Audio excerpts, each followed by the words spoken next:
Now the next is folder browser dialog control, right?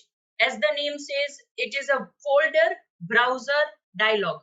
मतलब हम ये डायलॉग कंट्रोल का यूज करके फोल्डर को ब्राउज कर सकते हैं, कोई स्पेसिफिक लोकेशन सिलेक्ट कर सकते हैं, कोई स्पेसिफिक फोल्डर सिलेक्ट कर सकते हैं, या फिर यूजर यहाँ पे कोई पर्टिकुलर लोकेशन पे नया फोल्डर क्रिएट करके उसे सिलेक्ट कर सकता है, right? So these are the tasks which can be performed with the help of this folder browser dialog control, right?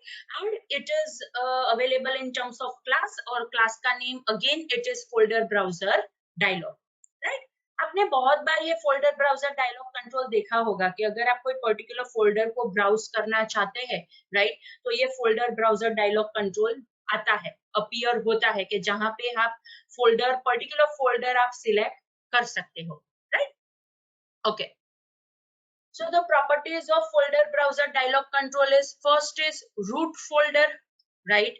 Browsing कहाँ से start करना है वो हम explicitly set कर सकते हैं. For example, यहाँ पे आप देख सकते हो कि browsing जो start हुआ है, it has been started from desktop, right? And हमें पता है कि डेस्कटॉप के ऊपर माय कंप्यूटर होता है, माय नेटवर्क प्लेसेस का आइकन होता है, माय डॉक्यूमेंट का आइकन होता है, and along with that recycle bin भी होता है.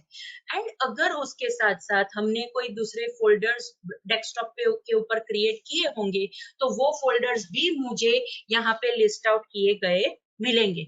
लेकिन अगर मैं यहाँ पे जो भी रूट फोल्डर है, that is root folder property के अंदर मैं सेट करती हूँ माय कंप्यूटर, राइट? तो जब भी ये folder browser dialog control open होगा तो बाय डिफॉल्ट यहाँ पे जहां डेस्कटॉप है, राइट, उस जगह पे माय कंप्यूटर लिखा होगा, एंड उसके नीचे जो उसकी ड्राइव्स है, that is C drive, D drive, E drive, आपके हार्ड डिस्क के ऊपर जितनी ड्राइव्स है वो यहाँ पे लिस्ट आउट की हुई मिलेगी. एंड उसके साथ हमें ये प्लस आइकन मिलेगा, we will get this plus icon की जिसका यूज करके हम एक्सपांड एंड कोलैप्स उसे कर सकते हैं, right? So this is the thing कि हम रूट फोल्डर भी सेट कर सकते हैं कि कहां से हमें यूजर को ब्राउज करने की परमिशन देनी है, या फिर which will be the starting point of our browse. Next is selected path. User ने जो पाथ ये डायलॉग कंट्रोल के अंदर सिलेक्ट किया होगा, फॉर एग्जांपल डेस्कटॉप के अंदर यूजर सिलेक्ट करता है माय कंप्यूटर के ऊपर उसको एक्सपांड करता है तो वहां पे ड्राइव्स मिलेगी, ड्राइव पे से यूजर सिलेक्ट करेगा डी ड्राइव के बाद वहां पे फॉर एग्जांपल सेम 4 का फोल्डर है तो वो उसे सिलेक्ट करेगा, उसके बाद उसके अंदर वीबी का फोल्डर है वो उसे सिलेक्ट करेगा.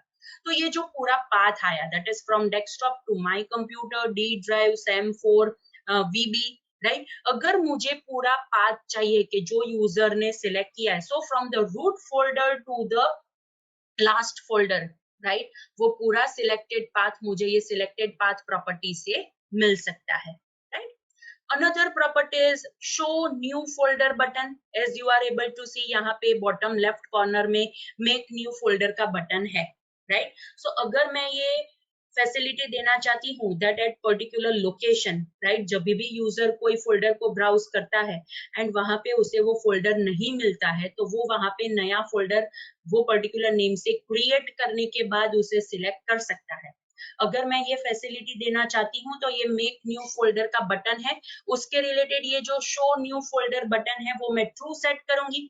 लेकिन अगर मैं चाहती हूँ कि यूजर उसे सिलेक्ट ना कर पाए, राइट, मतलब न्यू फोल्डर क्रिएट करने की मुझे परमिशन नहीं देनी है, सो एट दैट टाइम मैं यहाँ पे इसे ये पर्टिकुलर प्रॉपर्टी को फॉल्स सेट कर दूंगी तो मुझे यहाँ पे ये मेक न्यू फोल्डर का बटन नहीं मिलेगा, right? Okay. Methods of folder browser dialog control is on help request, reset and show dialog method, right? These are the methods के जो बाकी सारे dialog controls के साथ available है, so the same methods are available with this dialog control also, right? And the default event of this folder browser dialog control is help request. That is the default event of this control.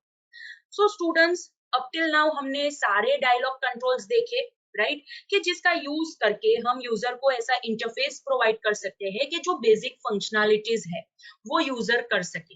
More precise Windows operating system की जो basic functionality है कि file open करना, folder open करना, folder browse करना, या फिर file save करना, या फिर फॉर एग्जाम्पल फाइल के अंदर फॉन्ट चेंज करना, कलर चेंज करना, प्रिंट रिलेटेड इंटरफेस देना, पेज सेटअप रिलेटेड इंटरफेस देना, या फिर हम ऐसा भी कह सकते हैं कि यूजर जब कोई डॉक्यूमेंट को प्रिंट करना चाहता है तो उसको प्रीव्यू करने की फैसिलिटी देना, right? These are the different basic functionalities of many of the applications, right?